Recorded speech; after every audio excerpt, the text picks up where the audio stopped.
जन जन की सेवा के लिए हरदम तैयार रहूंगी। जब मैं सहिबापुर की प्रधान बनूंगी, आपकी बेटी, आपकी बहू, मेरे भाइयों बहनों, भूल मत जाना, ग्राम सभा सहिबापुर से प्रधान पद की प्रत्याशी रूबी सिंह जी को जिताना है। रूबी सिंह जी पत्नी शिवपूजन सिंह भैया, शिवपूजन सिंह भैया के हाथों को मजबूत बनाना है, उनके साथ कंधे से कंधा मिलाकर चलना है। इस बार सहिबापुर की तस्वीर बदल देंगे और सहिबापुर के लोगों की तकदीर बदल देंगे। शिवपूजन सिंह भैया को जिताएंगे, रूबी सिंह को जिताएंगे, अपना प्रधान बनाएंगे। गायक गगनदीप सिंह। आए काम सबके ऐसा इंसान चाहिए, आए काम सबके ऐसा इंसान चाहिए। शिवपूजन भैया के जैसा प्रधान चाहिए, रूबी सिंह जी के जैसी प्रधान चाहिए।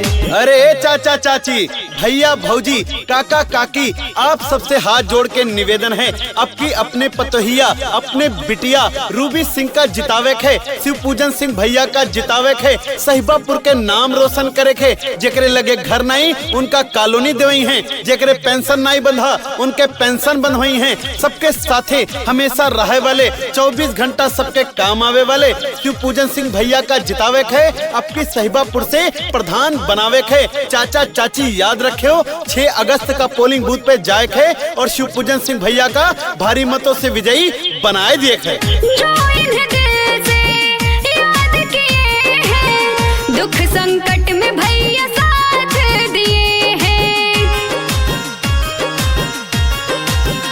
हाँ, रह के गरीबों के संग में भैया सबकी मदद दिन रात किए हैं।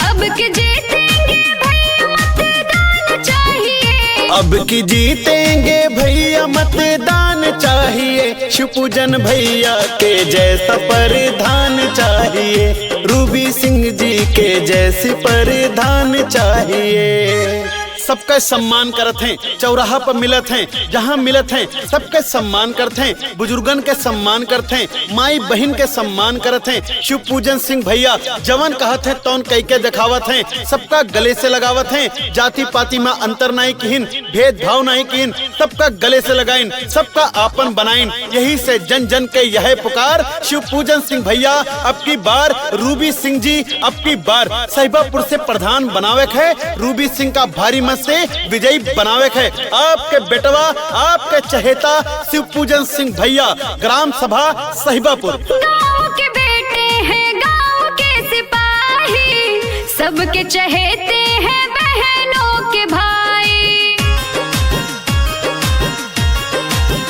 हाँ, थाना पुलिस हो या कोर्ट कचहरी, काम करवाते सबका बन के सहाई।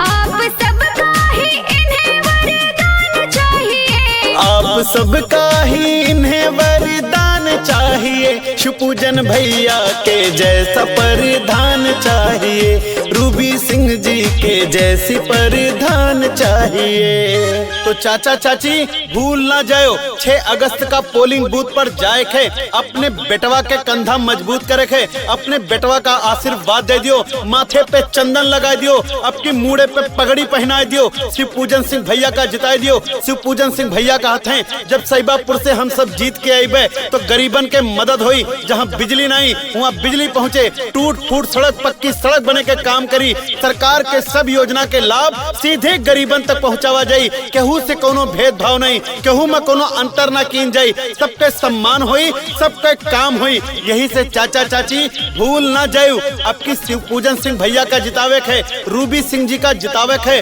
आपन प्रधान बनावे है, ग्राम सभा सहिबापुर का गोंडा में 1 नंबर पे लावे है। शिवपूजन सिंह भैया का जिताए दियो, रूबी सिंह जी का जिताए दियो, आपन आशीर्वाद दे के मतदान दे के प्रधान बनाए दियो। घर घर गलियार शीश लगवई है, पिछड़े दलितन के घर बनवई है। हो शिवपूजन भैया गौवा के शान हो, इन पे बाटे हम सबका अभिमान हो। हर समस्या का इनसे समाधान चाहिए, हर समस्या का इनसे समाधान चाहिए, शिवपूजन भैया के जैसा परिधान चाहिए, रूबी सिंह जी के जैसी परिधान चाहिए। आए काम सबके ऐसा इंसान चाहिए, आए काम सबके ऐसा इंसान चाहिए। शिवपूजन भैया के जैसा परिधान चाहिए, रूबी सिंह जी के जैसी परिधान चाहिए।